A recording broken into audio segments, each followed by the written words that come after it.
I'm very happy to be here. Guadalajara, it's my first time in your beautiful city.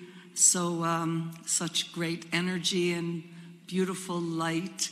And I'm sorry I only speak English, but I hope you can feel my excitement and happiness to be here, and also in this room, oh my gosh, we're surrounded by such revolutionary art, and seeing so many people here, so many journalists interested in the work.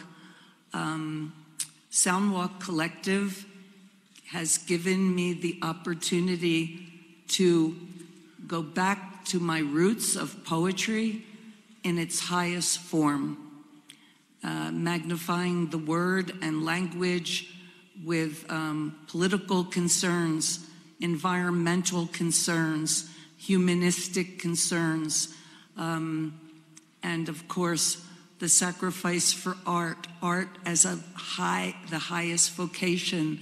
All of these things we've been able to address through sound, film, installation, nature, and it's all due to the work of this man, Stephan.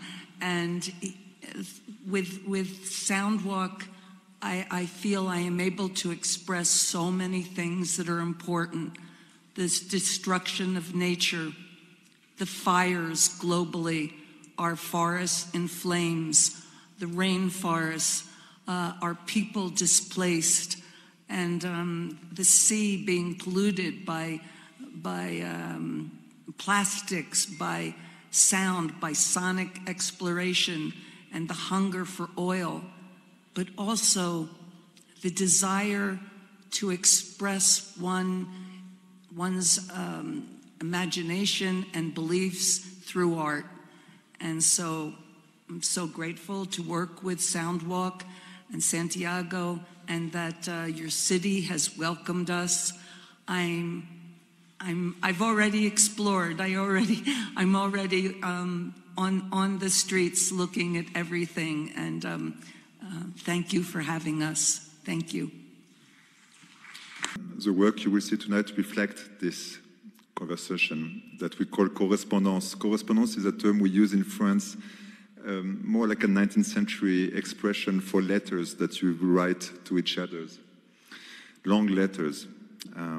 And this is, in a sense, this expression of long letters in a more contemporary grammar, but it's this idea of long conversation that unfold through visuals, through objects, through papers and others. I just wanted to add, yeah. This exhibition, is this one? This exhibition is venue specific. So everywhere we take the elements, it is shaped by the city that we're in. And so what we do, and what mostly Stephan has done in terms of the exhibit, is specifically for you.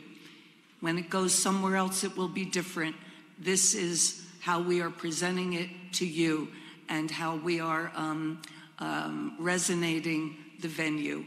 So I'm excited about that, because it's always new, always different. Am I right? Absolutely right. Turn it off.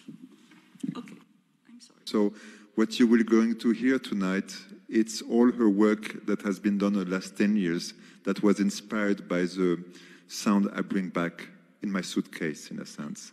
You know, like sound in a suitcase. Sound in a suitcase. And that, I guess, triggered Patti to sit and start to write. As sometimes I'm seeing it as a voiceover over a sonic movie, you know, like long traveling shots. And the long traveling is a sound traveling of me walking into different landscape. And then suddenly a voice come in and start to tell a story. And this is the voice of Patti here. Sound has this quality, like smell. It's not intellectual. It just comes to you, and it doesn't have filter. It just touches you immediately.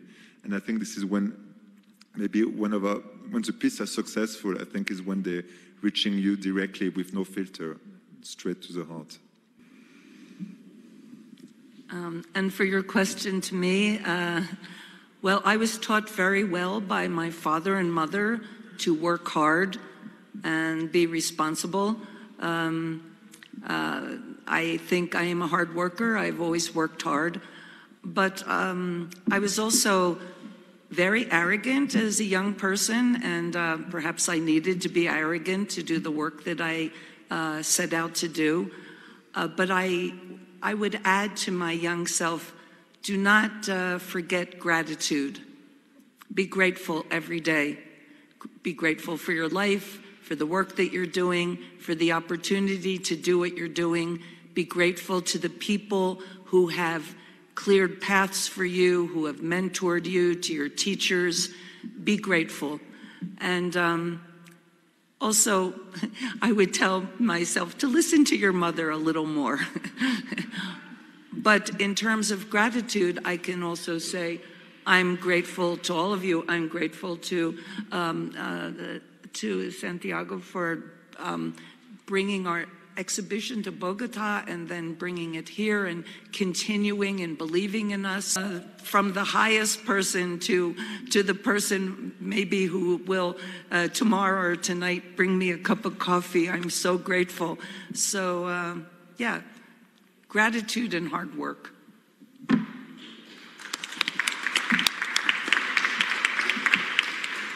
The third question about Roberto Bolaño. Funny, because this morning I was suddenly very sad for a moment, realizing I'm in Mexico thinking of Roberto, who died at 50 after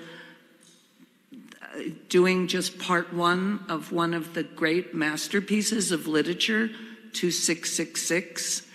And I can only today, I was nearly in tears thinking, if he could have only lived, what would have happened? He ends it in Mexico. What would have happened? What would have happened in this book that was supposed to contain the secrets of the world? So I think about Roberto a lot. I never got to meet him, but he's in my consciousness always. I am nature.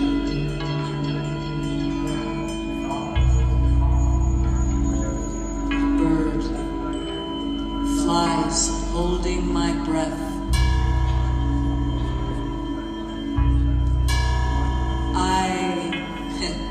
I breathe in the mouth of birds, but you, boy, you will give the people hope in the shape of a bell. Kneel down and dig. Dig deep into the earth. Claw into the deep, which is not deep at all.